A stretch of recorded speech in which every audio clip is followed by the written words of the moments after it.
Pour tout le monde en Italie, c'est véritablement le procès du siècle.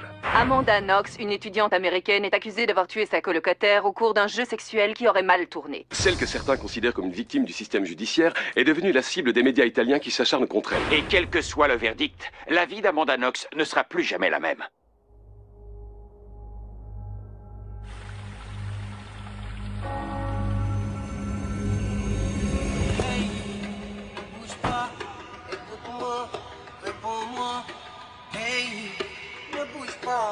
Écoute-moi, réponds-moi. Rends-moi le cœur que tu m'as volé. Elle m'appartient.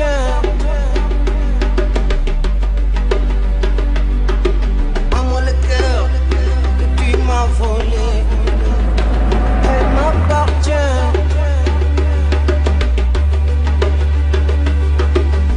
C'est comme on a vécu que le temps de pause. L'espace d'un matin.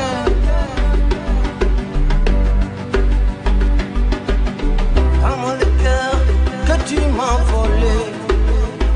Elle m'appartient.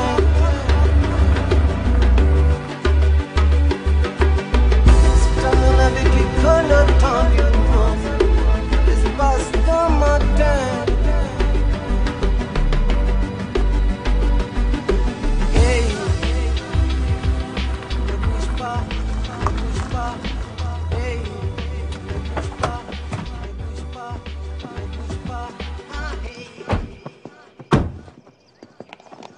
Buongiorno. Nous recherchons Meredith Kircher. Meredith habite ici, mais elle est pas là pour le moment.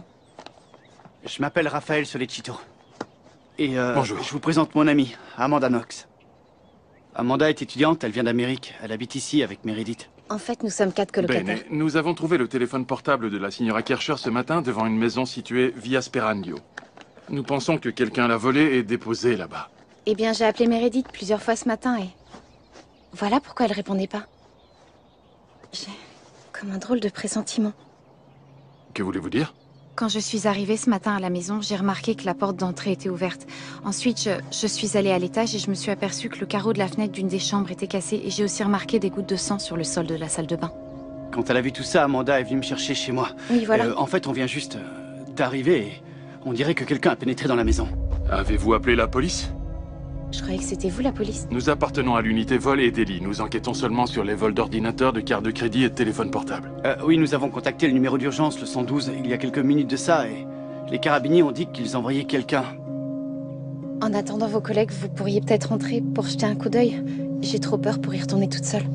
Oui, bien sûr.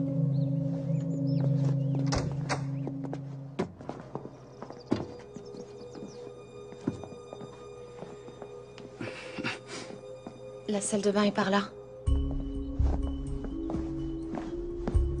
Quand j'y suis allée ce matin pour prendre ma douche et que j'ai vu des gouttes de sang, je me suis dit que peut-être quelqu'un s'était coupé.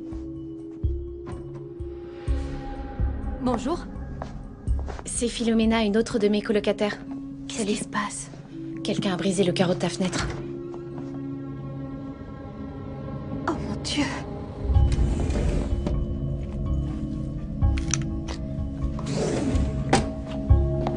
On vous a volé quelque chose?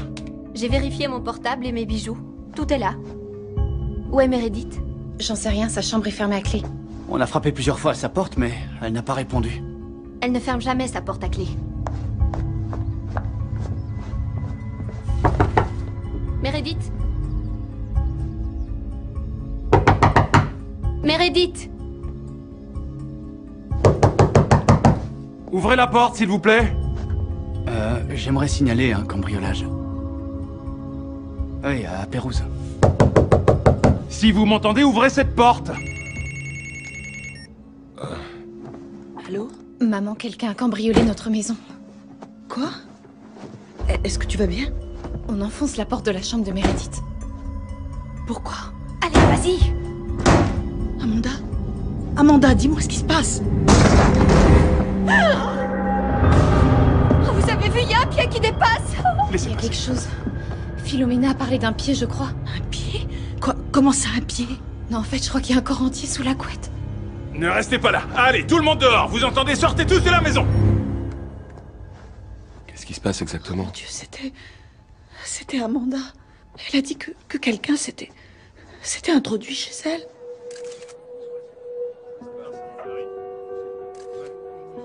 L'actualité nous amène aujourd'hui à Pérouse, où vient de se produire le meurtre d'une jeune étudiante britannique. Comme vous le voyez derrière moi, les équipes médico-légales de la police ont déjà investi la maison où aurait été commis le crime. Pour l'heure, les autorités n'ont pas fait la moindre déclaration officielle. Évidemment, nous vous tiendrons informés de la situation. C'est dingue. J'arrive pas à croire que ce soit réellement arrivé. Ouais, je sais.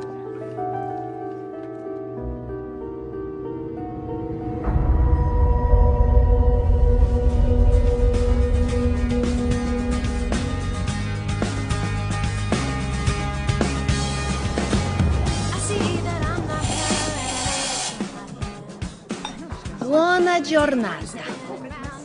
Buona giornata. Buona giornata, signore. C'est de l'italien, ça veut dire bonne journée. D'accord, si vous le dites. Alors, il me faudrait un déca lait de soja cappuccino et aussi un macchiato glacé. Ok, déca soja cappuccino et macchiato glacé. Ça arrive tout de suite, ma belle. Bon sang, Amanda, j'arrive toujours pas à réaliser que bientôt tu seras plus là. Notre équipe pourra jamais s'en sortir sans toi. On a trop besoin de Noxy la rusée. Je crois que vous réussirez à survivre. Vous vous en sortirez. Tu vas faire comment avec DJ? Je veux dire, vous sortirez ensemble, genre à distance quand tu seras à Pérouse? On va mettre notre histoire entre parenthèses. L'année prochaine, lui sera en Chine, moi je serai en Italie. Ça rime à rien qu'on reste trop enchaînés l'un à l'autre. Ouais, en attendant, moi je vais rester là à servir des gâteaux. Je te déteste, Amanda. Tu m'aimeras quand je t'aurai rapporté plein de chocolat italien. Écoute, ramène-moi plutôt des beaux gosses d'Italie et là je t'aimerais. Ça marche. Je te ramènerai tout un paquet. Ah non, c'est pas vrai. Dans mes bras, ma chérie. Je t'adore, maman. Je t'aime aussi, mon cœur. Salut, Bonjour, ma chérie. Comment va ma grande voyageuse? Je vais bien et toi, comment ça va? Tu me manques déjà. Tu sais que je t'aime, toi, hein? Tu le sais, ça? Bon, alors dis-moi, ça te fait quoi au juste de quitter Seattle? J'adore Seattle. Et j'adore aussi l'université de Washington. Mais c'est génial d'aller vivre dans un endroit totalement différent. Ok, maman, à toi, maman. Ah non, pas de caméra, pas de caméra. Oh non, ma chérie! Amanda, nous sommes tous très fiers de toi. Fiers de tout ce que tu as accompli pour rendre ce voyage possible. Ah, tu vas tellement nous manquer. Oh non. La vie dans cette maison ne sera pas la même sans toi, mon cœur. Dans seulement 10 mois, je serai de retour. Mais dis-moi, c'est très long. T'as tout préparé? Ton passeport, tes euros, ta bombe anti-agression? Oui, j'ai pris tout ça. J'ai respecté la super liste de voyages que tu m'as donnée. Tu devrais écrire un guide, tu sais. Oh, allez, maintenant que tout le monde prenne un verre, on va porter un toast. Vas-y, Dina. Fais attention à toi. Et reviens-nous vite, ma chérie. Elle a intérêt. Bien parlé. Grazie mille et encore bravo pour ton gentil Devant tes discours. verre à l'amour et à Allez, l'amitié. santé. Merci, mon nectar. C'est cool que t'aies pu déjà venir me rendre visite. Comment tu t'en sors avec le décalage horaire? T'es pas trop naze? Je crois que j'arriverai à m'en remettre. Là, on est au cœur de la ville, le vrai centre de Pérouse. Et là, c'est le Palazzo dei Priori. À l'intérieur, il y a de superbes fresques qui datent du XIIIe siècle. On peut boire de l'alcool dans la rue ici? Comme disent les Italiens, ce qui est illégal n'est pas forcément interdit. Tu vois ces gars là? Oui. Eh bien, en fait, ce sont des dealers, des vraies pharmacies ambulantes. Cette ville est surprenante. Je pourrais bien faire mes études ici. Après dîner, je t'emmènerai voir 2-3 bars sympas. Mais surtout, t'avises pas d'en parler à maman. Par là, il y a un panneau où les gens mettent des petites annonces. Je trouverais peut-être une piste pour un appart. Viens, je t'emmène, on va voir. Ciao, belle.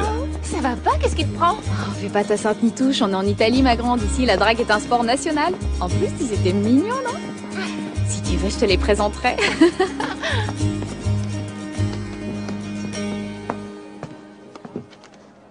Oh, scusami. Je m'appelle Amanda, je suis étudiante. C'est vous qui cherchez une colocataire pour votre appartement? Oui. En fait, nous sommes 3 filles. Nous avons une chambre en trop. C'est tout près d'ici et le loyer est de 300 € par mois. C'est parfait. Quand est-ce que je peux le voir? Voilà, on y est. Bon, c'est par là. Tiens, voilà ta chambre. C'est pas hyper grand. Non, c'est chouette. C'est sympa, j'aime bien. Tu devras partager la salle de bain avec une fille qui s'appelle Meredith. Elle est anglaise. Une British? C'est cool. Oh, je rêve, c'est le bonheur intégral.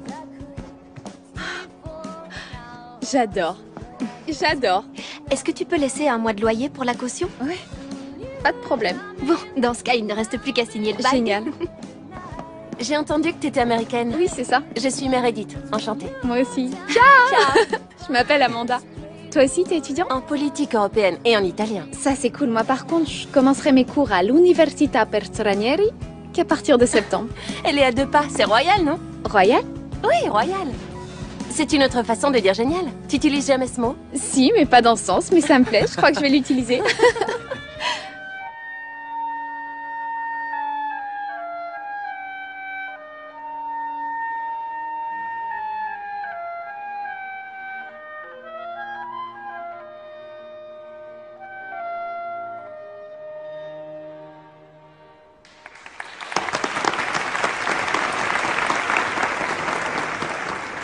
Il faut que je rentre. Quoi, c'est tout? J'ai un partiel de sciences humaines demain matin. Ah, mais je croyais qu'on irait boire un verre ensemble, Merlin. Une autre fois, d'accord?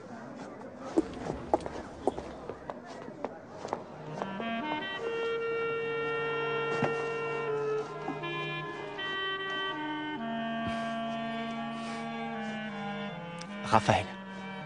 Amanda, buonasera. Je suis originaire d'une ville qui s'appelle Bari.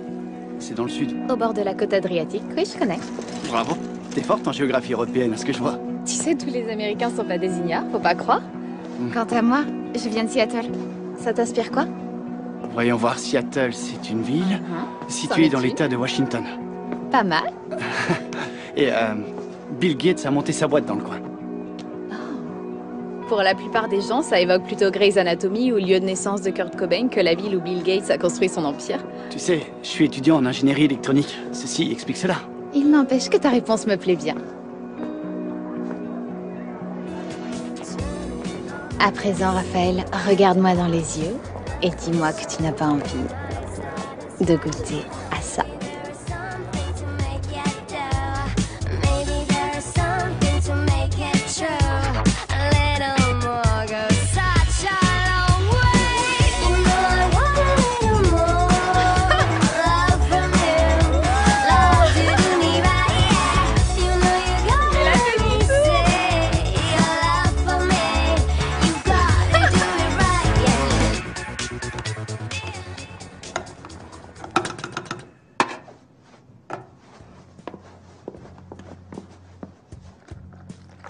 Cette façon de cuisiner le risotto me vient de ma mère. Lorsqu'elle était encore en vie, elle en faisait tous les vendredis soirs. Ah, je suis désolée. Ne le sois pas. Franchement, tout ça... ça remonte à longtemps. Blood, le dernier des vampires. C'est un de mes mangas. Ce sont des bandes dessinées japonaises. J'en fais la collection. Pour moi, c'est comme des œuvres d'art. Ça a l'air pas mal. Et ton père, lui, il vit dans le coin? Non. Il est à Bari. Il est médecin. Molto importante. Mon père, lui, est vice-président d'une très grande chaîne de magasins. Et ma mère est prof de maths. Ils ont divorcé quand j'étais encore petite et pourtant... Mes parents étaient divorcés aussi, mais à l'époque, ce genre de choses... c'était pas très bien vu. À l'école, les autres gamins se moquaient pas mal de moi. Prego. Grazie. Ça a l'air délicieux. Pour moi non plus, c'était pas simple à l'école. T'es sérieuse? À cause de quoi? Ben, comme je faisais beaucoup de sport et que j'avais pas une petite amie avant d'entrer en première, les autres élèves croyaient que j'étais lesbienne.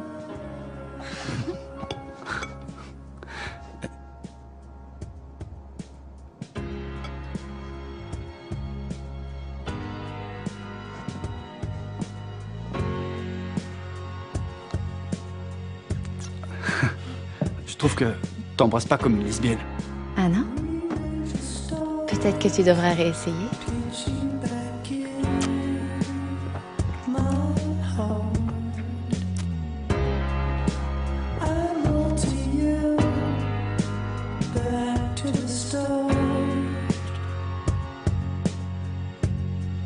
Ce marché au chocolat, c'est une vraie tuerie. Tu vas y aller? Oui, peut-être. Peut-être? Je croyais que t'étais dingue de chocolat. Il y a une chose dont je veux te parler, avant que la situation dégénère. Je t'écoute. J'aimerais bien que tu fasses des efforts pour le nettoyage à la maison. Je fais le ménage, non? Quand ça? Chaque fois que j'entre dans la salle de bain, je trouve tes affaires par terre, on dirait une vraie porcherie, sans parler de la vaisselle dans l'évier. Ça suffit, arrête, tu veux. Je suis désolée, d'accord? Pourquoi tu m'as pas parlé de tout ça avant? Parce qu'en principe, je ne devrais pas avoir besoin de t'en parler. Hé, salut mes beautés! Vous êtes encore plus belles que les étoiles dans le ciel. On sait. Écoute, je vais faire des efforts. Je te promets, d'accord? Ça te va comme ça? Oui, ça me va. T'en as plus après moi? Non, j'en ai plus après toi, Amanda. Tant mieux. Tu sais que j'ai rencontré un mec? Non, c'est vrai? Ouais. Il est grand, brun, avec des petites lunettes. Il est super gentil et aussi très intelligent. Et tu verrais comment est son appart. À mon avis, son père est plein aux as. Est-ce qu'il travaille? En fait, il suit des cours d'ingénierie électronique à l'université, mais c'est pas le style matheux coincé, tu vois. Au contraire. T'as débarqué ici il y a à peine 2 mois et t'as déjà trouvé chaussures à ton pied, on dirait. Ouais, on dirait. On est tous les deux de cultures différentes, mais on a tellement de choses en commun, je crois que le destin nous a conduits l'un vers l'autre. Le destin, hein? Ouais. Ma foi, j'aime bien cette idée. C'est vrai? C'est si poétique.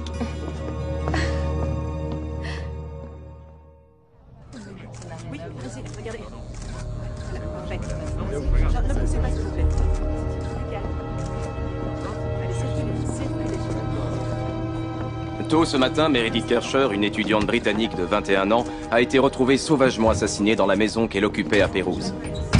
L'émotion ici est immense car Meredith, ou Maize, telle que la surnommaient ses parents et ses amis, était non seulement une brillante étudiante, mais aussi une personne aimée de tous. Comme des milliers d'autres jeunes, Meredith Kersher avait choisi de passer une année à l'étranger dans le cadre de ses études. Hélas, elle ne rentrera jamais chez elle. C'était Nigel Fox depuis Pérouse, Italie. Buongiorno. Buongiorno. Passare, per favore. Monsieur le procureur Minini, On a quoi pour le moment? une fenêtre fracturée à l'arrière de la maison. Elle donne dans la chambre de Philomena Romanelli, une colocataire de la victime. Donc l'agresseur se serait introduit par là? Nous pensons que cette effraction pourrait bien être une mise en scène. Allons jeter un coup d'œil. Par ici, monsieur le procureur.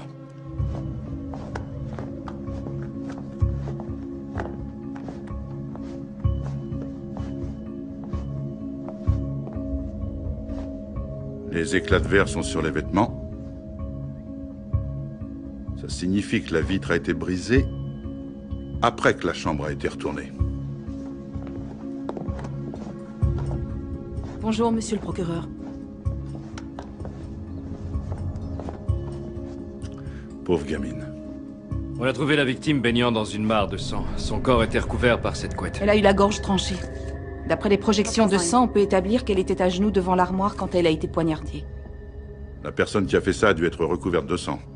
Comment le tueur a pu partir sans laisser tomber la moindre goutte derrière lui? Nous avons relevé 2 empreintes de chaussures parfaitement visibles. On a aussi pu détecter la présence de quelques gouttes de sang grâce au luminol. À l'évidence, le tueur a cherché à effacer ses traces. Ce n'est pas le mode opératoire habituel d'un voleur ou d'un violeur. Je crois que là, on est confronté à une personne encore plus tordue que ça. Bon, je veux voir tous les colocataires de la jeune Kersher, ainsi que tous ceux qui la côtoyaient. Tiens, pas très loin par là, il y a un endroit où ils ont de la super scarmozza. Qu'est-ce que c'est? C'est de la mozzarella, mais fumée. Ça a l'air bon. Allons-y. Ah, une seconde. Attends. Salut, maman. Amanda, où es-tu? Je me promène avec Raphaël. Je crois que tu devrais rentrer à la maison.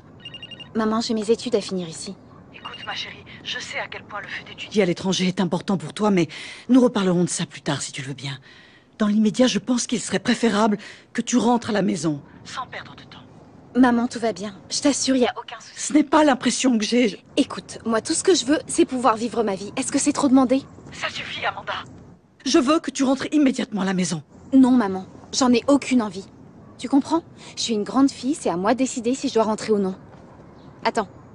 La police veut nous voir. D'accord. Maman, faut que je te laisse. On m'attend au commissariat. Je te rappellerai plus tard. Je t'aime fort. Au revoir.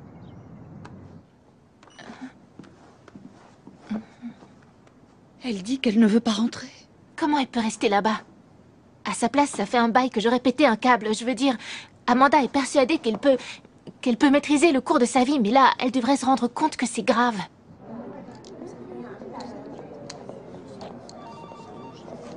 Les choses se sont passées si vite. C'est dingue. J'ai l'impression de vivre un cauchemar.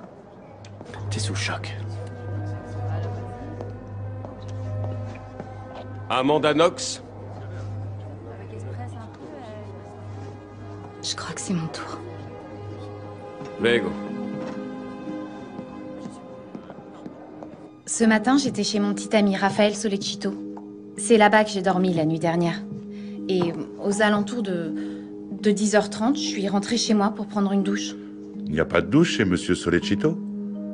Si, mais elle est pas hyper grande et en plus de ça, tous mes vêtements étaient chez moi. Quand je suis arrivée sur place, j'ai remarqué que la porte d'entrée était ouverte. Mais comme parfois le verrou de la porte ferme pas très bien, ça m'a pas alertée plus que ça.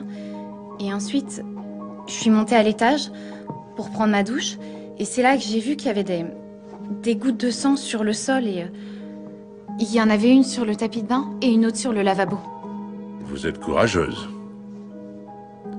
Vous trouvez la porte ouverte, du sang dans la salle de bain, et malgré tout ça, vous prenez une douche. En fait, en voyant le sang, je me suis dit qu'une des filles avait peut-être ses règles ou bien alors qu'elle s'était coupée. J'étais loin d'imaginer que quelqu'un avait commis un meurtre. Vous avez quitté les lieux une fois douché? Non, mes cheveux étaient mouillés, alors je suis allée dans l'autre salle de bain pour prendre le sèche-cheveux. C'est là que j'ai remarqué qu'il y avait des excréments. Dans la cuvette des toilettes, et en fait, j'ai trouvé ça bizarre parce qu'on tire toujours la chasse. Alors j'ai décidé d'aller chercher Raphaël. Que s'est-il passé quand vous êtes arrivé chez Mademoiselle Knox? On a regardé partout et comme je savais pas trop quoi faire, j'ai téléphoné à ma sœur. Elle travaille pour la police. C'est elle qui m'a conseillé d'appeler le numéro d'urgence, le 112. Après ça, on est ressorti pour attendre la police. Merci encore à tous les deux. Je sais que c'est pas un moment facile. Tout ce qu'on veut, nous, c'est que vous attrapiez l'assassin de Meredith. Vous avez ma parole. Où est-ce que tu vas aller? J'en sais rien. La maison que j'habitais est devenue une scène de crime, alors je crois que je peux pas y retourner. Tu sais, tu peux venir chez moi si tu veux. C'est gentil. Au moins maintenant j'ai des sous-vêtements de rechange. Attends, est-ce que ça signifie que tu ne portes rien sur toi en ce moment? Oui, peut-être. Peut-être pas.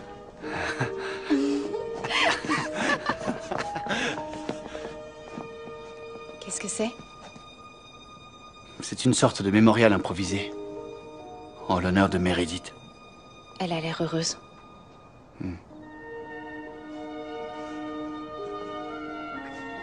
Viens, rentrons.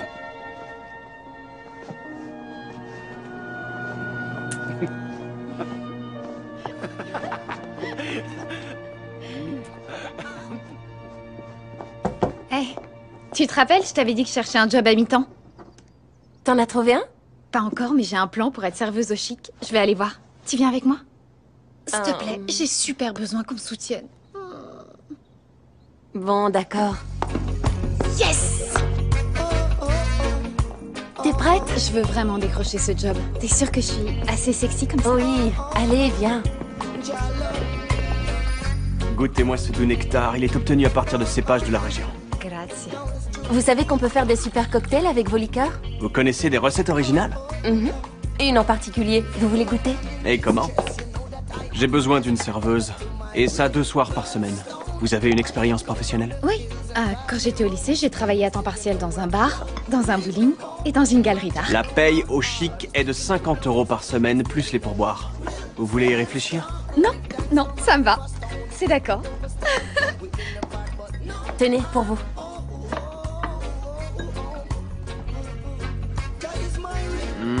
Alors là, bravo, c'est fantastique. Waouh! Ça faisait longtemps que j'avais pas bu un aussi bon cocktail. Dites, pourquoi vous viendriez pas une fois par semaine au Chic pour confectionner vos cocktails? On pourrait faire un truc du genre les soirées cocktails de Meredith. Pour ça, faudrait que vous réussissiez à la tirer de ses bouquins. Et ça, c'est pas gagné. Mes cours m'accaparent pas mal en ce moment. Mais pourquoi pas au printemps? J'attendrai.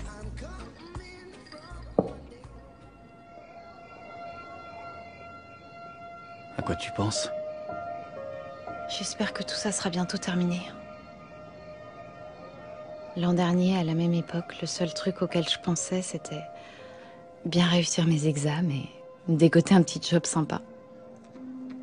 Là, ma coloc est morte et je me retrouve au milieu d'une enquête pour meurtre.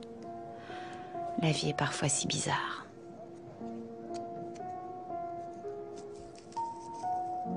arrivera à surmonter tout ça. Car on peut compter l'un sur l'autre.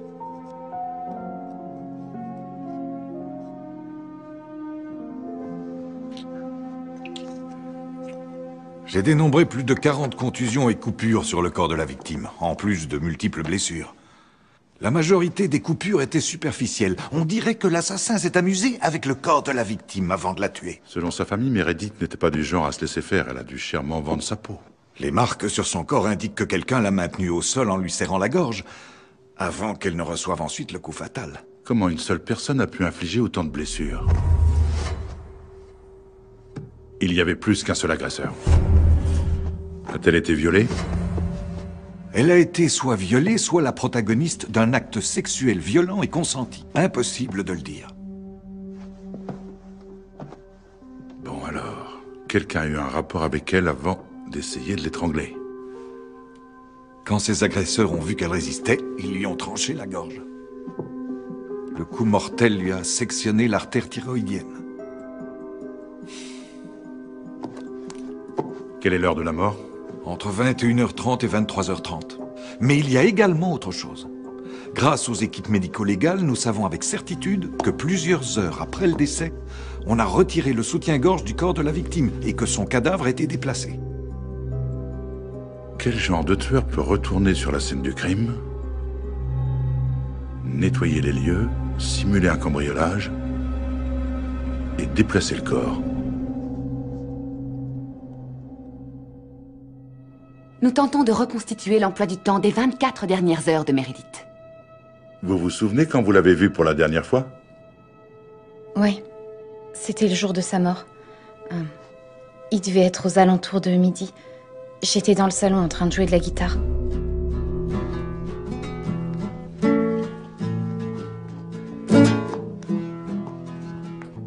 Salut. Salut. Oh, je suis complètement claquée. Je suis rentrée à 5h30 du matin. T'as comme une marque sur le visage. Ah, du faux sang. J'étais en vampire pour Halloween. Vous savez, une enquête policière, c'est ennuyeux. On remplit de la paperasse. On pose des questions à n'en plus finir. Pourriez-vous retourner sur la scène de crime avec moi? Je vous promets de ne pas vous poser les mêmes questions. Ouais, bien sûr. Les 4 garçons qui vivent en bas de chez vous, vous les connaissez bien? Ouais, en fait, nous sommes tous amis. Est-ce que Meredith couchait avec l'un d'entre eux? Oui, elle voyait souvent Giacomo Silanzi. C'est un garçon vraiment gentil. Ce garçon a une clé pour entrer ici? Non, je crois pas. Meredith et lui ne se fréquentaient que depuis quelques semaines. Je vous demande ça car nous pensons que l'assassin de Meredith a utilisé une clé pour entrer ici. Je croyais qu'il était entré par la fenêtre de la chambre. Nous pensons là encore que cette histoire de cambriolage est en réalité une mise en scène organisée après les faits afin de brouiller les pistes.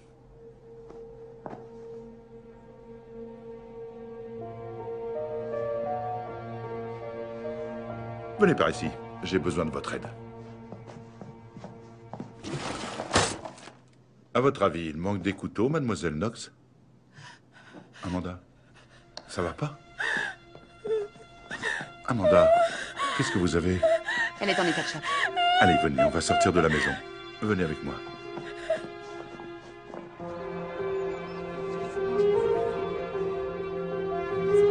Personne ne passe. Mettez votre capuche, Amanda.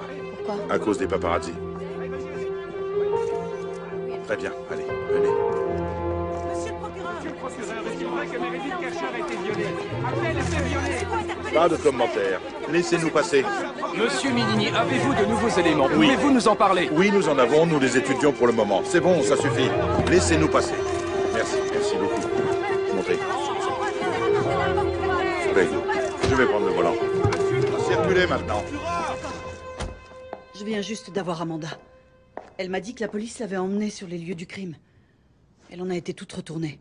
Les enquêteurs n'ont pas d'autres témoins? Après Amanda, ils interrogent tous ceux qui connaissaient Meredith. Ça doit être traumatisant pour elle d'avoir à se remémorer chaque jour une horreur pareille. Elle a dit que cette semaine, il l'avait interrogée tous les jours, sans exception. Amanda est suffisamment dégourdie pour supporter ça. Elle se trouve loin de chez elle, Chris. Elle doit composer avec la police d'un autre pays dans une langue qui n'est pas la sienne. Tu as raison. Je vais aller la rejoindre. Je ne la laisserai pas supporter cette épreuve toute seule un jour de plus.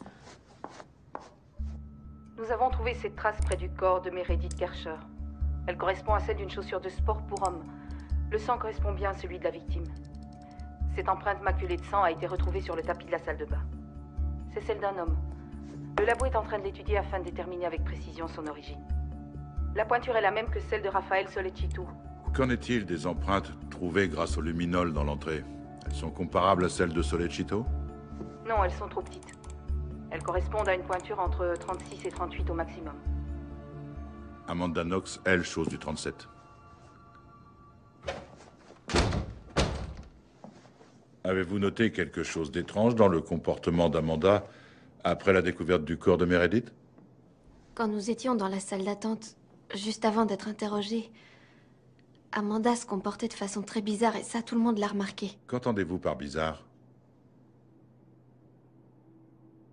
Les amis anglais de Meredith et moi étions complètement effondrés. Nous étions tous en train de pleurer en nous serrant les uns les autres. Amanda et Raphaël s'amusaient et ils se comportaient comme si rien n'était arrivé. Ils étaient comme en dehors de la réalité. Est-ce qu'Amanda a dit quelque chose à propos du crime? Je lui ai dit... J'espère que Meredith n'a pas souffert, alors... Elle s'est tournée vers moi et m'a lancé. Bien sûr qu'elle a souffert. Sa mort a été horrible et lente. Elle a eu la gorge tranchée. Vous êtes sûr que ce sont ces mots? Elle a bien dit que Meredith avait eu la gorge tranchée. C'est ce qu'elle a dit. Amanda et Raphaël se trouvaient dans la cuisine quand la porte a été enfoncée. C'est possible qu'elle ait aperçu la blessure au cou de la victime? Peut-être en sortant de la maison? Le corps de Meredith était recouvert par une couette. Seuls ses cheveux et l'un de ses pieds étaient visibles. Et il y a autre chose. Le propriétaire d'une supérette est venu au poste aujourd'hui. Il a raconté qu'une jeune femme au regard bleu perçant et au teint blanc comme un linge était venue dans son magasin à 7h45 le matin même où Meredith a été retrouvée et qu'elle lui avait acheté des produits d'entretien pour le sol. Il croit que c'est Amanda. Il l'a clairement identifiée, d'après une série de photos.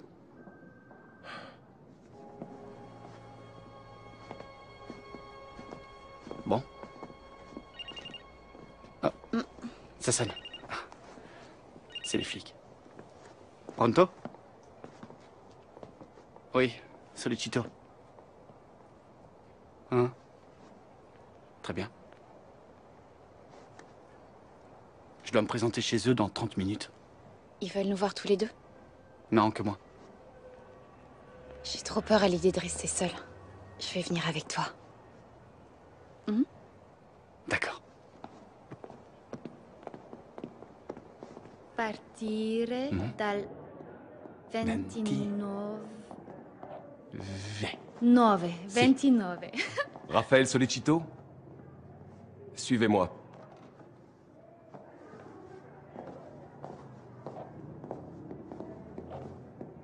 Merci d'être venu.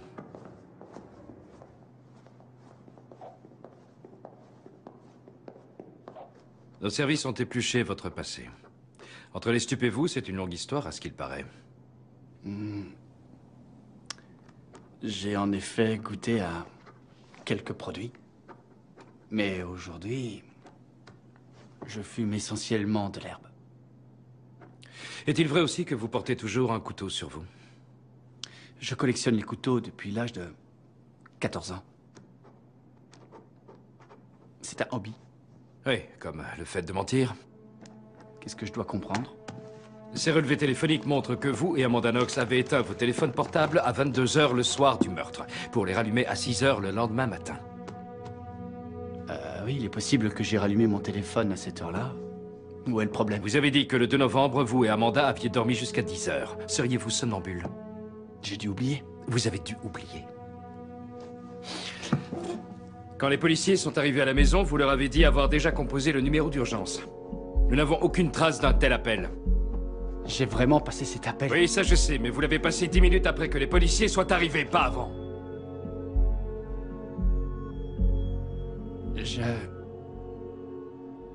Je veux m'en aller. Écoute-moi, sale petit morveux.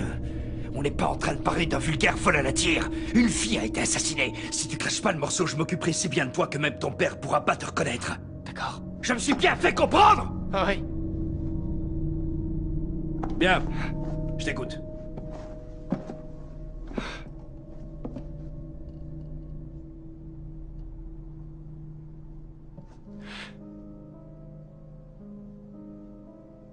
Je vous ai raconté pas mal de bêtises lors de ma première déposition.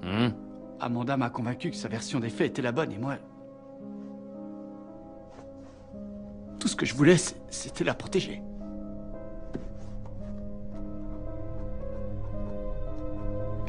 Mais je n'ai pas fait attention à ces contradictions.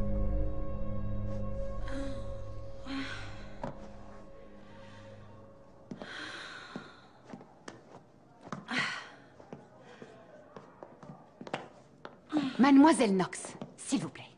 Ce n'est ni le lieu ni l'endroit pour faire vos exercices. Désolée, j'essaie juste de m'enlever un peu de stress. Asseyez-vous là et attendez. Est-ce que tu es resté avec Amanda toute la nuit? C'est tout ce que nous voulons savoir. On est arrivé à mon appartement tôt dans la soirée. Mais vers 21h, elle est sortie. Elle avait rendez-vous avec des amis dans un bar, le Chic. Moi, je suis resté à la maison. À quelle heure est-elle revenue?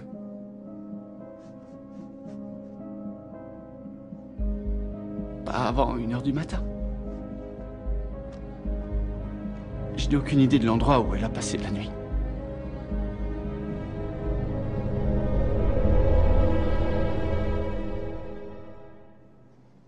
Amanda, cette personne est là pour consigner tout ce que vous direz.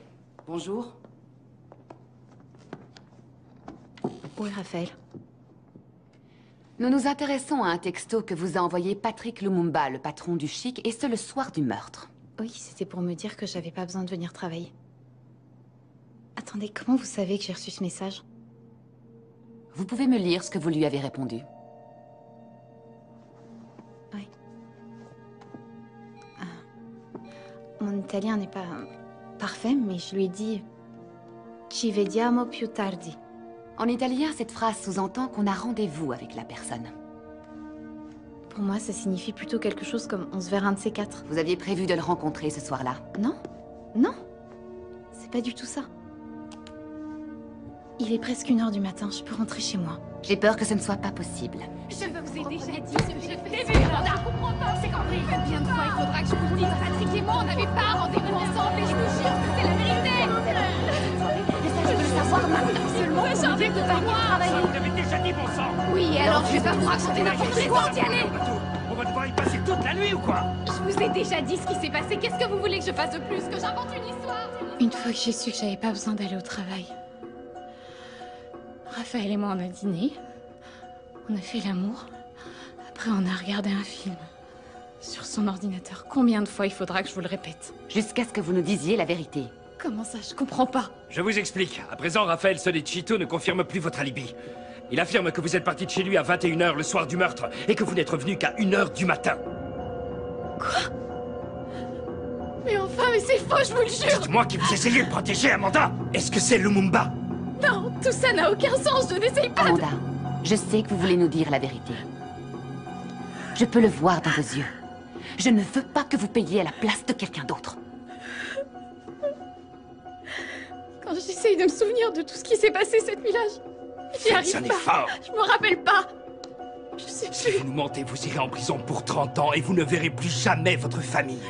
Mais enfin, pourquoi? J'ai rien fait, je suis innocente. Je vous jure que j'ai rien fait. Amanda, si vous coopérez avec nous, alors tout ira bien pour vous.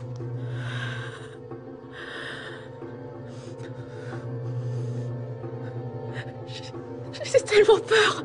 Ne vous en faites pas. Ça va aller. De toute façon, la vérité finira par sortir. D'une manière ou d'une autre.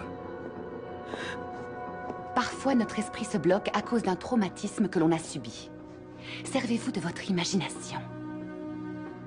Essayez de réfléchir à ce qui a pu se passer ce soir-là.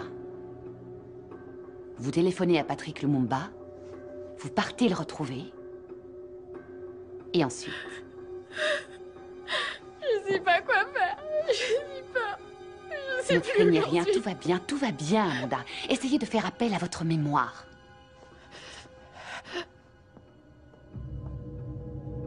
Oui, j'ai bien retrouvé Patrick cette nuit-là. Il était environ 21h. On est rentré chez moi à la maison.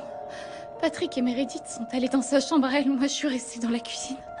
Je me souviens pas combien de temps ils sont restés. Par contre, je sais qu'à un moment, j'ai entendu Meredith crier. J'avais tellement peur.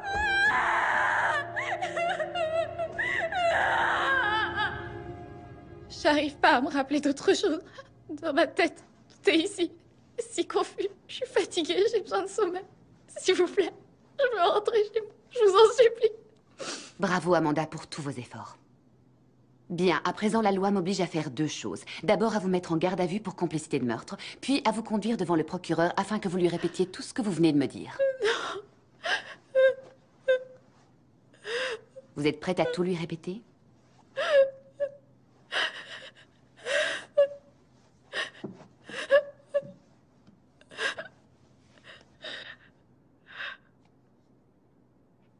Trouvez Lumumba. Et ramenez-le sur le champ. Vous avez de la chance de ne pas être en Amérique, monsieur Lumumba.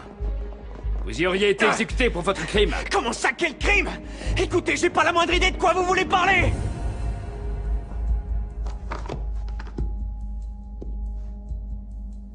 Vous croyez que j'ai tué Meredith? J'ai ici une déposition écrite signée par Amanda Knox. Cette dernière vous accuse d'avoir violé et assassiné Meredith Kercher. Cette fille ment! Écoutez, en tout, j'ai 7 sœurs, d'accord? Je serais incapable de violer ou de faire du mal à une femme! Vous dites que vous avez 7 sœurs.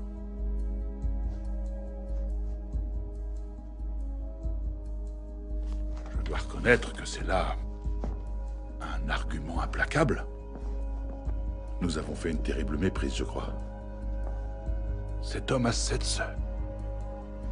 Il est donc impossible qu'il ait pu violer et massacrer avec une telle sauvagerie une jeune femme innocente. Non, attendez, écoutez-moi! Je suis resté derrière mon bar durant toute la nuit. Je connaissais à peine Meredith, en tout cas ce qui est sûr, c'est que j'ai jamais mis les pieds chez elle. Seulement Amanda Knox nous a déclaré que vous y étiez cette nuit-là. Je ne vois pas quel intérêt elle aurait à vous impliquer là-dedans si vous n'étiez pas avec elle le soir du meurtre.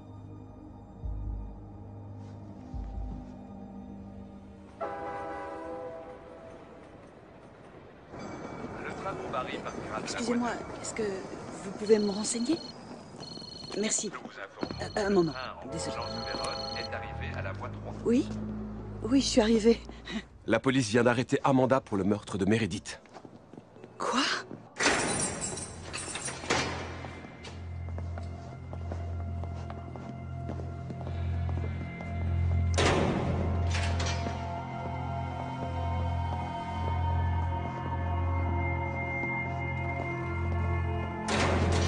Je peux téléphoner à ma mère? Plus tard.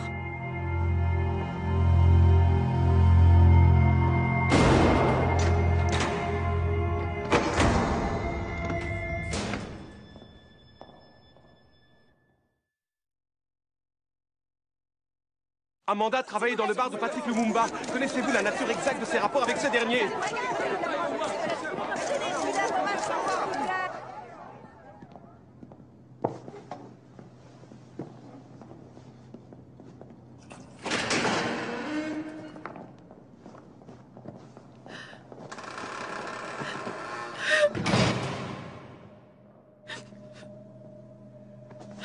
Est-ce que tu vas bien? Prego.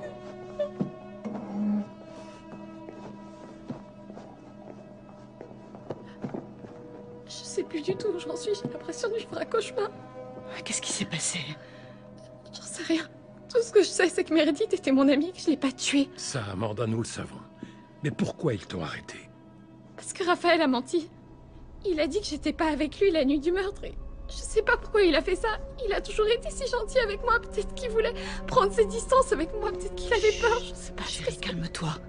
Comment ça s'est passé avec la police? Ils m'ont interrogée pendant 13 heures d'affilée. J'avais tellement peur. J'ai fini par leur affirmer J'étais peut-être dans la maison avec Patrick le soir où Meredith a été tuée. J'en avais pas le souvenir précis, juste des flashs. Mais ça m'était égal. Tout ce que je voulais, c'est qu'ils s'arrêtent avec leurs questions. Écoute, on va prendre contact avec un avocat. Et on finira par découvrir la vérité. D'accord. Mademoiselle Knox? Partez pas, je vous en prie. Je vous en supplie, me laissez pas ici. Amanda. Je veux pas rester là. Viens dans mes bras, ma chérie. Ne pleure pas, on va te sortir de là. Tu m'entends? On va te sortir de là. Je te le promets. Je te le promets, Amanda. Ne pleure pas, ma chérie. On va te sortir de là. Je te le promets.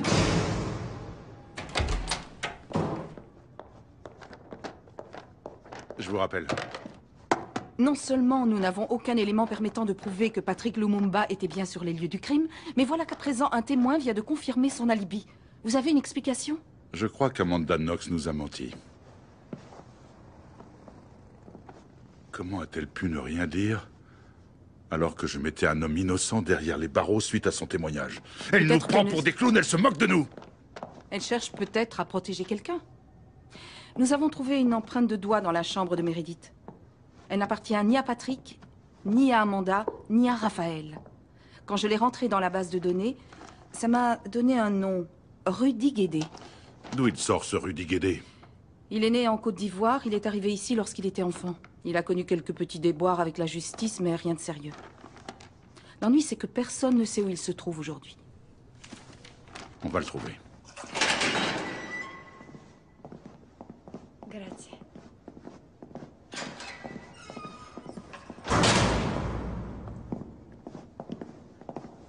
Buongiorno, dottore. On m'a dit que vous vouliez me voir. Est-ce que tout va bien? J'ai le résultat de vos tests sanguins. Asseyez-vous.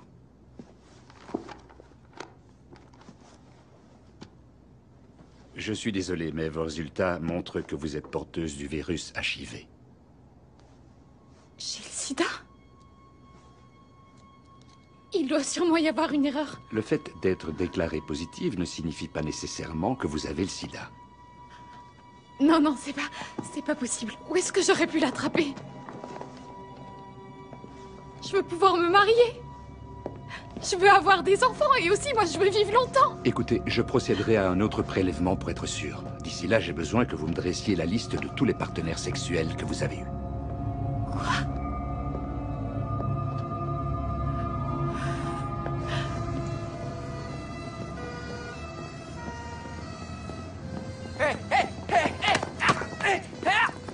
Hier, la police allemande a interpellé Rudy Guédé après avoir tracé des appels émanant de son téléphone portable. Guédé devrait être transféré rapidement vers l'Italie où il doit comparaître devant le tribunal de Pérouse en compagnie d'Amanda Knox et de Raphaël Solecito pour le meurtre de l'étudiante britannique Meredith Kercher. L'arrestation de Guédé marque une nouvelle étape dans une affaire où les zones d'ombre demeurent importantes. La justice va maintenant s'intéresser de près au profil de cet homme.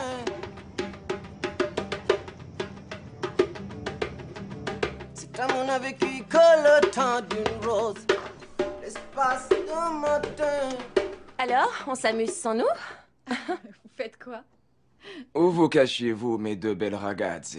Juste au-dessus de chez toi, je suis Meredith. Rudy. L'ami de Meredith, l'ami de Meredith, l'ami de Meredith, l'ami de Meredith. Veut planer si haut, veut planer si haut.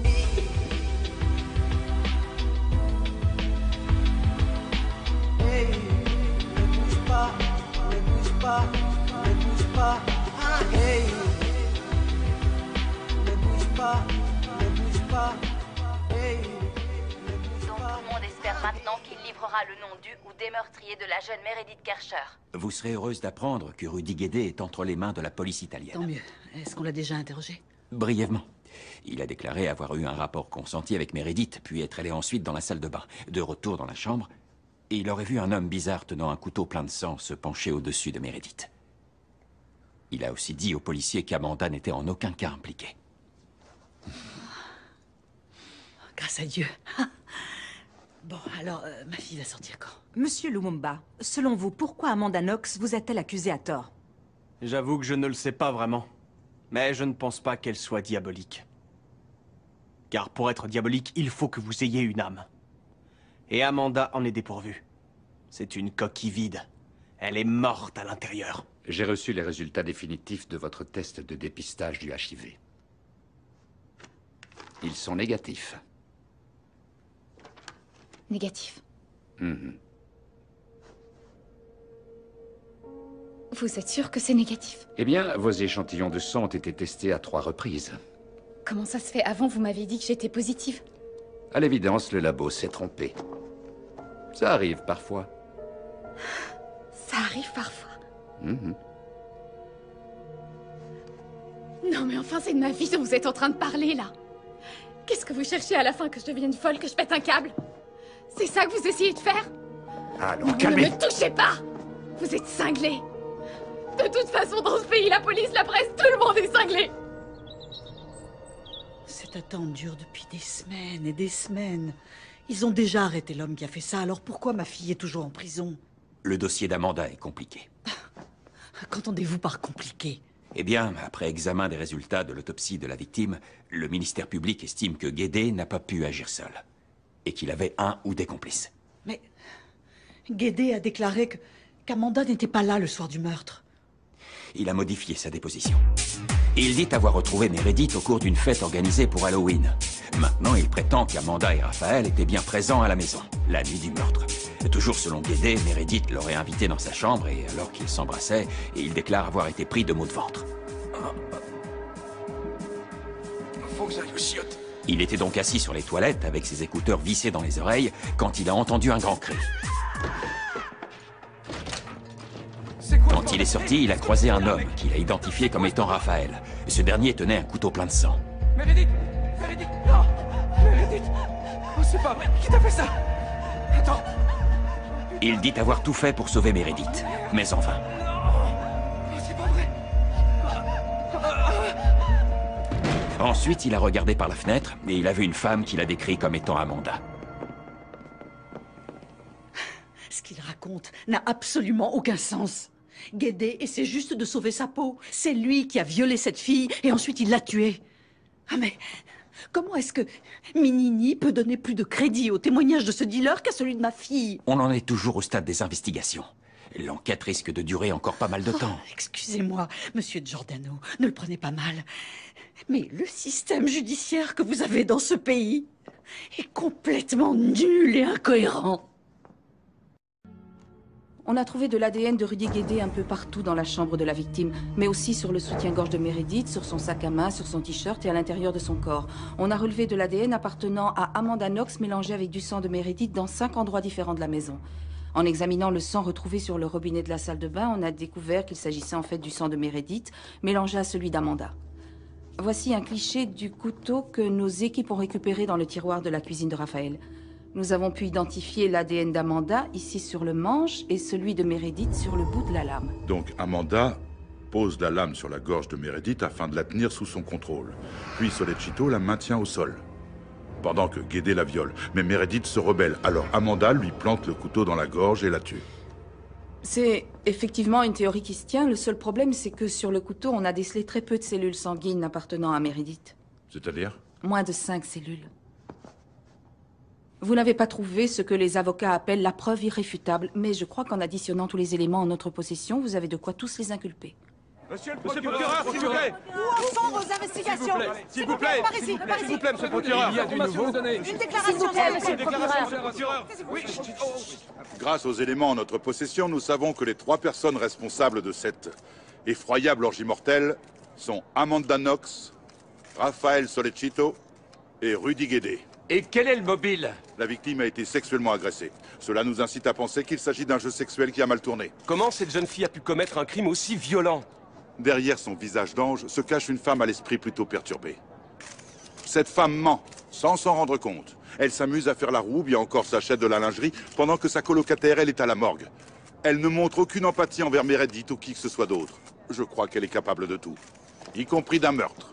Grazie. Encore une question, s'il vous plaît! Une question! Amanda est une étudiante tout ce qu'il y a de plus honorable et qui travaille très dur.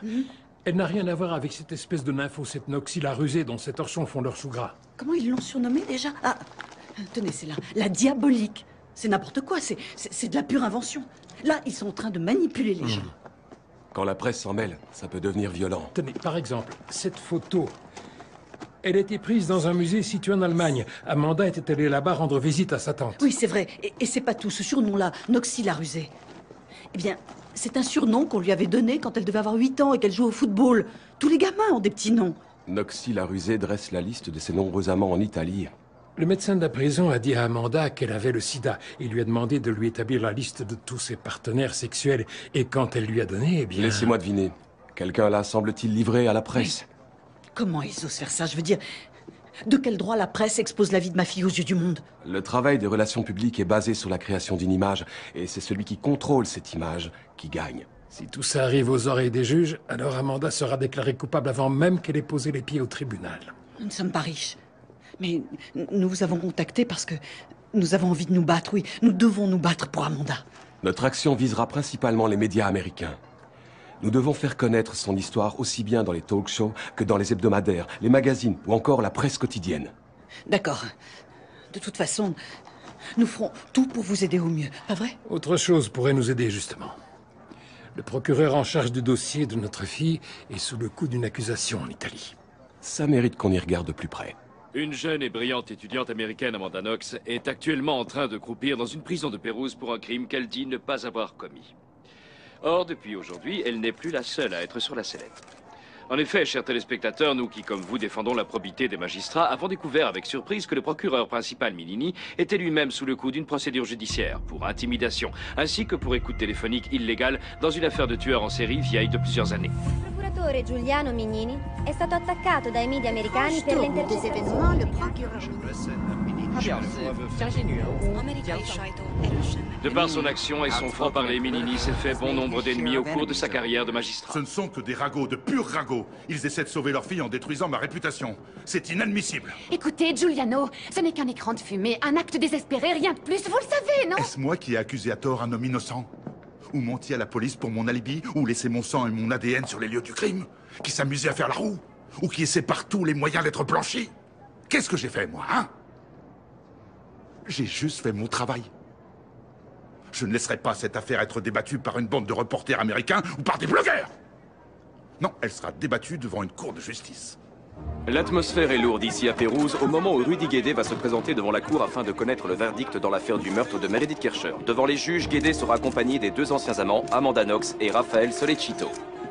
Celle qu'on a surnommée Noxy la rusée fend la foule présente telle une star de cinéma. Elle sourit, fait des signes de la main à ses amis et aux journalistes. Knox s'apprête à comparaître devant le juge Micheli. C'est ce dernier qui doit décider s'il y a assez de preuves pour envoyer la jeune femme devant la cour pour le meurtre de Meredith Kercher.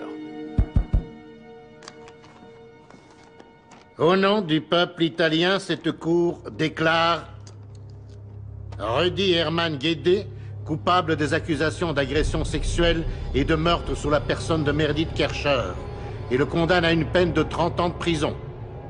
Amanda Knox et Raphaël Solecito sont quant à eux renvoyés devant la cour afin d'être jugés pour meurtre, agression sexuelle, vol et détention illégale d'armes blanches.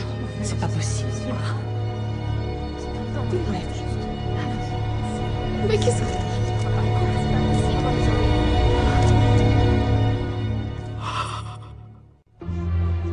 Ici, Amanda. Photo, s'il vous plaît.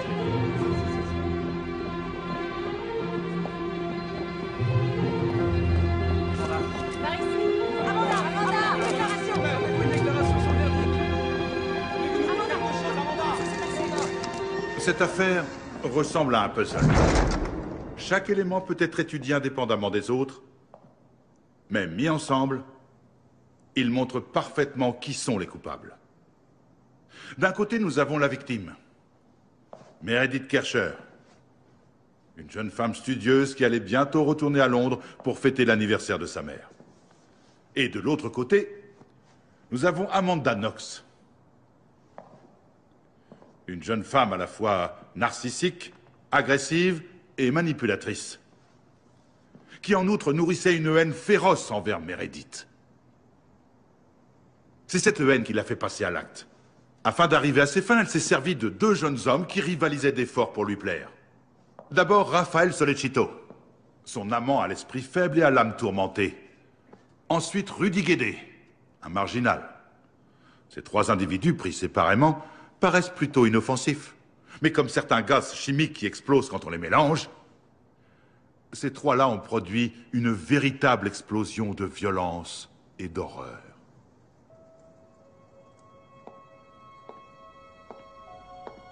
Quand on m'a appris la mort de Meredith, c'est drôle, mais je n'y ai pas cru. Et je n'y crois toujours pas. Je continue de la chercher. Ce qui m'a choqué le plus, ce n'est pas la nouvelle de sa mort, mais la façon dont elle a été tuée. La brutalité de cet acte. Son extrême violence. Chez beaucoup de gens, ça a provoqué une immense tristesse. Ça fait un choc d'envoyer son enfant à l'école et après de savoir qu'elle ne reviendra pas. Je crois que je ne parviendrai jamais à surmonter cette épreuve.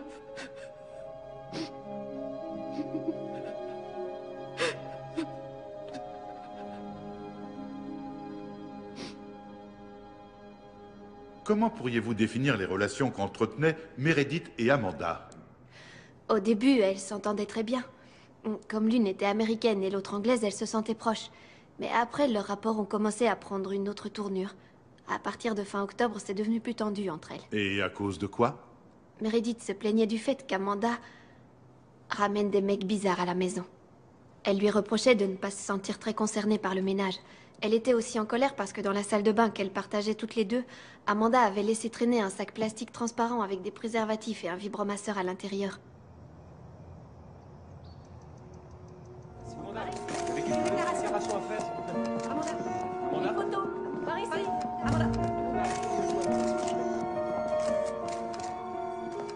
Monsieur Rinaldi, vous avez une boutique de vêtements dans le centre-ville, n'est-ce pas? Oui, la marque Bobos. Le 3 novembre dernier, est-ce que les accusés sont venus dans votre boutique? Oui, ils sont venus. Ils ont acheté de la lingerie. Et est-ce qu'Amanda Knox a dit quelque chose à Raphaël Solecito quand ils étaient là-bas? Oui. Elle lui a dit, ce soir, tu vas venir à la maison et on va s'éclater comme des bêtes. Donc, le 3 novembre, alors que des personnes avaient improvisé un mémorial pour Meredith ici à Pérouse, les seules préoccupations d'Amanda Knox étaient d'acheter de la lingerie sexy et de faire l'amour. Madame, êtes-vous choquée par cette histoire d'achat de lingerie? Non. Écoutez, si Amanda est allée dans cette boutique, c'est seulement parce qu'elle n'avait pas de vêtements de rechange. La police avait mis la maison sous scellé, et de ce fait, ma fille n'avait plus rien à se mettre. Et que répondez-vous au juge qui reproche à Amanda d'avoir fait la route dans les couloirs du commissariat? Écoutez, Amanda est comme elle est. Enfant, elle était un peu unique en son genre. La plupart des gens rentrent dans un moule, mais elle s'est toujours comportée de la manière dont elle voulait, sans se préoccuper du reste. Et aujourd'hui? Elle a beaucoup grandi. Signora Knox, un commentaire pour la télévision italienne. Désolée, je n'ai plus rien à dire. Non, laissez-moi. Pouvez-vous dire à la cour ce que vous avez fait ce soir du 1er novembre 2007? Oui. J'étais en compagnie de Raphaël à son appartement. Et on a lu un peu, on a écouté de la musique. Et après, plus tard dans la soirée, on a regardé un film sur son ordinateur. Vous avez également téléphoné à votre mère ce soir-là. À 3 h du matin, heure de Seattle. En fait, je me souviens pas avoir fait ça. Je l'ai appelé plus tard, quand la police allait défoncer la porte de la Non, chambre. c'est le premier coup de fil qui est important. Parce que quand il était 3 h du matin à Seattle, il était tout juste midi à Pérouse. Il ne s'était encore rien passé. La police n'était pas arrivée, la porte était toujours intacte. Et le corps de Meredith n'avait pas encore été retrouvé. Alors pourquoi avez-vous éprouvé le besoin de réveiller votre mère au beau milieu de la nuit? Je lui ai pas téléphoné, comme vous le dites. Si l'on se réfère à la déposition faite par votre mère, ainsi qu'à ce relevé d'appel téléphonique, vous l'avez fait. Bon, d'accord, soit. Alors je lui ai téléphoné, mais je m'en souviens pas. Comme vous le savez, Marco Vitello, le gérant d'une supérette, a déclaré que vous étiez entré dans son magasin le matin du 2 novembre à très exactement 7 h 45 et que vous étiez allé directement vers le rayon des produits de nettoyage. Je peux savoir pourquoi? J'étais encore au lit à cette heure-là. Ce monsieur doit se tromper. Pourtant, il vous a formellement reconnu. Il a déclaré être sûr que c'était vous. Je suis allée plusieurs fois dans son magasin. À mon avis, il s'est sûrement trompé dans les dates. Venons-en maintenant à la date du 6 novembre. Ce jour-là, lors d'un interrogatoire, vous avez accusé à tort Patrick Lumumba du meurtre de Meredith Kercher. Pourquoi? Parce que C'était la seule personne à laquelle la police... La seule personne à laquelle la police s'intéressait. Et je savais pas quoi faire. Je n'arrivais plus à me rappeler ce qui s'était passé. Ces oublis, ces absences, c'est quelque chose d'habituel chez vous? Non, là, je crois que c'était directement lié à la façon dont j'étais interrogée. Je dois avouer que j'étais vraiment très stressée et je savais plus où j'en étais. Après, les policiers m'ont cité le nom de Patrick et en quelque sorte, j'ai eu comme un flash qui m'a fait dire que Patrick était le meurtrier. Donc parfois, vous ne faites plus la différence entre ce qui est vrai et ce qui ne l'est pas. Là, vous savez que vous êtes au tribunal et pas à la plage, non? Est-ce que je peux continuer? Je vous en prie. C'est plus tard que j'ai réalisé que tout ce que j'avais pu dire n'était pas lié à ma mémoire, mais plutôt à mon imagination et que... Patrick était innocent. Il est innocent. Mais ça, vous ne l'avez jamais dit aux policiers. Vous ne me l'avez jamais dit à moi. Vous avez préféré vous taire et laisser un innocent croupir en prison. Cela dit, vous aviez peut-être une bonne raison de laisser Lumumba porter le chapeau. Objection!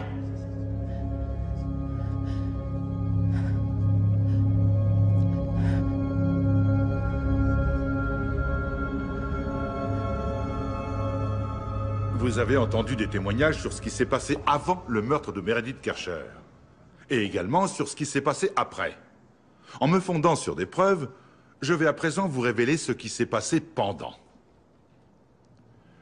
Vers 22 h, la nuit du 1er novembre 2007, Amanda Knox et Raphaël Sollecito se sont rendus place Grimana. Je crois qu'ils sont allés là-bas rencontrer Rudy Guédé pour lui acheter de la drogue.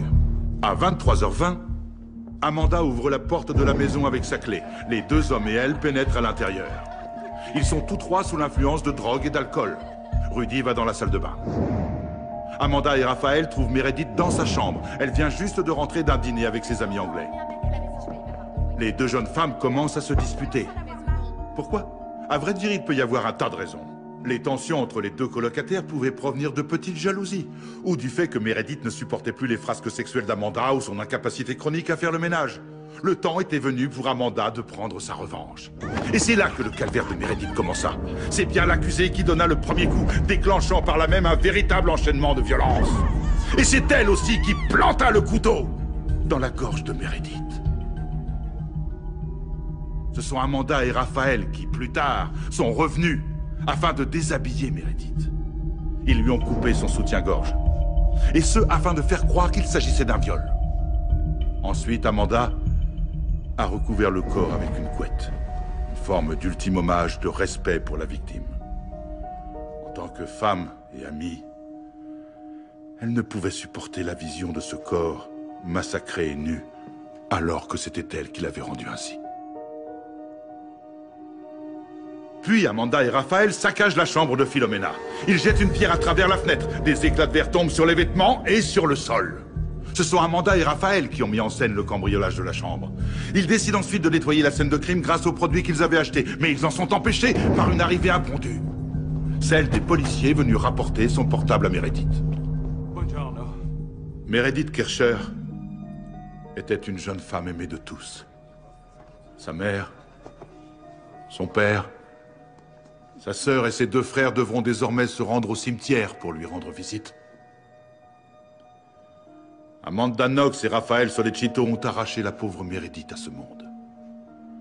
Vous devez leur donner ce qu'ils méritent. Ergastolo! La prison à vie!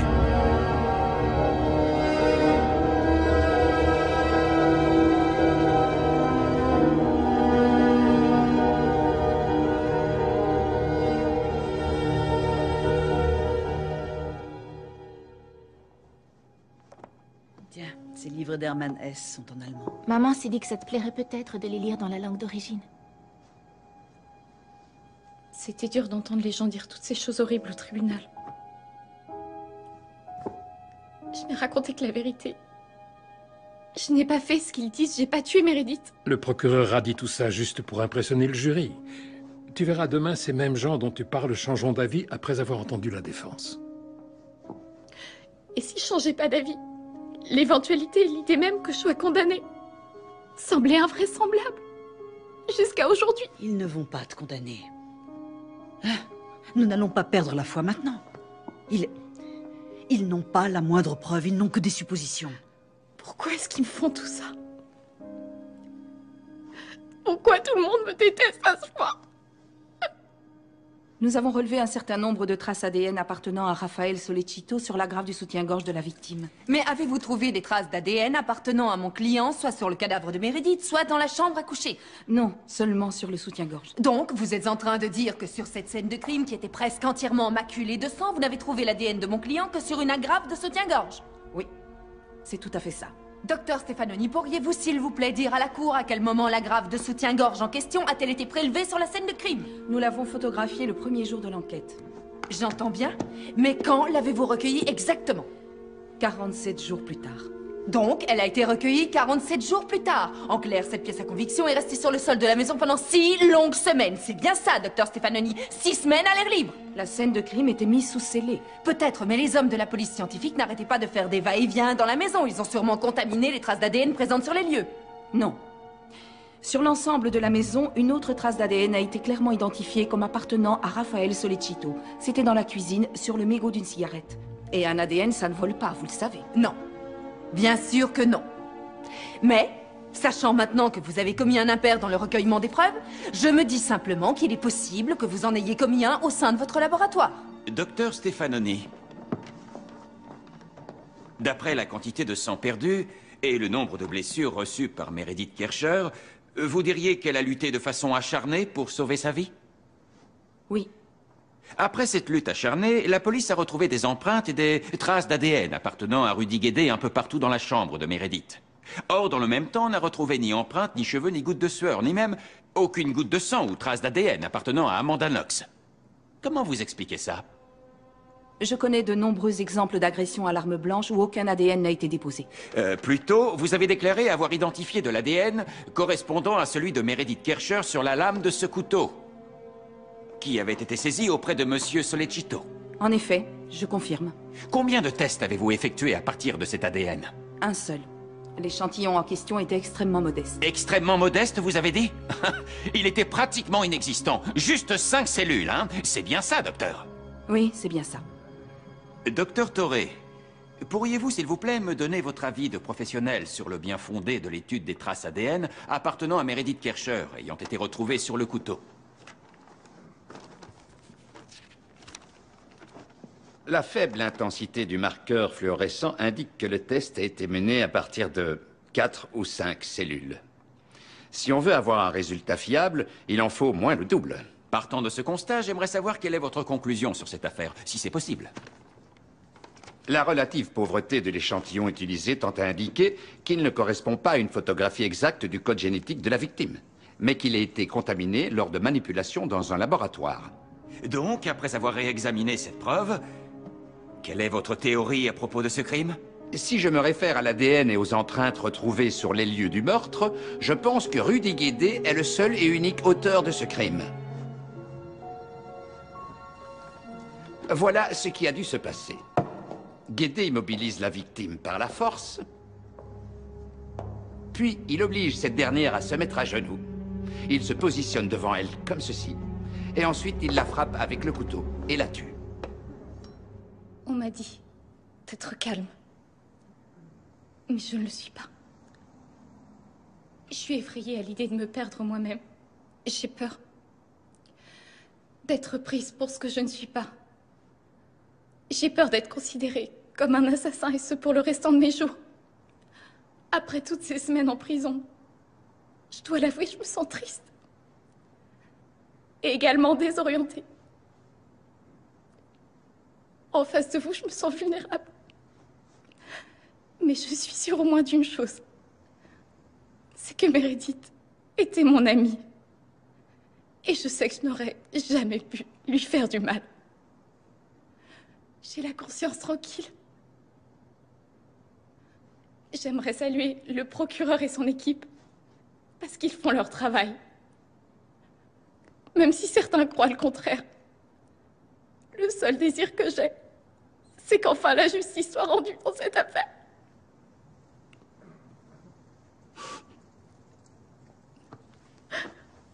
C'est tout.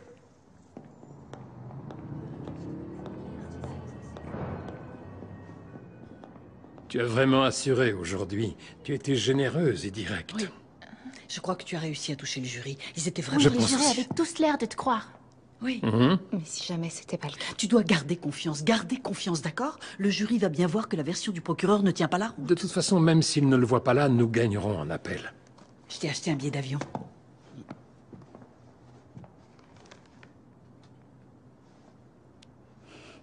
Un aller simple pour Seattle. C'est un beau cadeau. Tu vas pouvoir rentrer à la maison.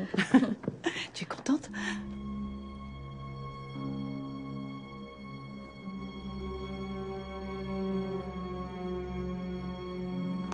Nous déclarons Amanda Marie Knox, coupable du meurtre de sa colocataire Meredith Kercher, coupable de falsification de scène de crime et coupable de calomnie à l'encontre de la personne de Patrick Lumumba.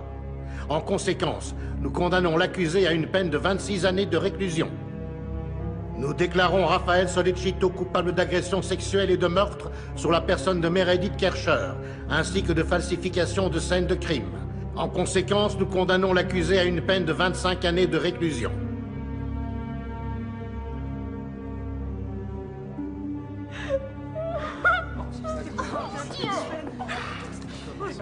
Viens, ma chérie. Amanda, c'était terrible. Mais je voulais Amanda.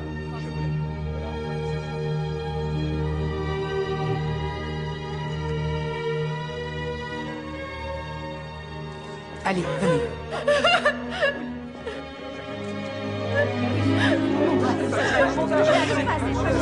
La justice, la justice.